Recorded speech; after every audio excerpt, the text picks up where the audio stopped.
Hi friends.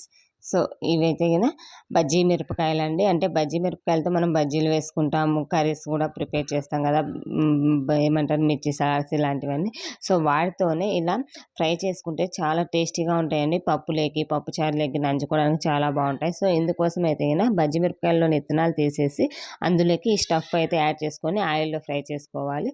ఇంకా ఇందులో ఏమంటారు స్టఫ్ పెట్టాం కదా! దానికోసం అయితే వేయించుకున్న పల్లీలు, నువ్వులు, తెల్లపప్పులు, కొబ్బెర, తెల్లవాయి, పసుపు, ఇంకా కారము ఇవన్నీ సాల్ట్ ఇవన్నీ యాడ్ చేసేసుకొని మెత్తగా మిక్సీ పట్టేసేసి ఈ పిండిని ఈ బజ్జి మిరపకాయల్లో కూరిమేసి కొంచెం ఆయిల్ పెట్టి ప్యాన్ మీద పెట్టి ఆయిల్ పెట్టేసి ఆయిల్ వేడైన తర్వాత ఆ బజ్జి మిరపకాయలు వేసేసి దానిపైన మూత పెట్టాలి. మూత పైన కొన్ని వాటర్ వేయాలి. ఎందుకంటే ఈ వాటర్ ఉండడం వల్ల మనకి కింద అనేది మాడిపోదనమాట. లేదంటే ఖచ్చితంగా మాడిపోతుంది. ఒక 5 మినిట్స్ తర్వాత అటు ఇటు ఫ్రై చేసుకుంటే చాలా టేస్టీగా ఉంటాయి ఫ్రెండ్స్. ఖచ్చితంగా ట్రై చేయండి. ఎలా ఉన్నాయో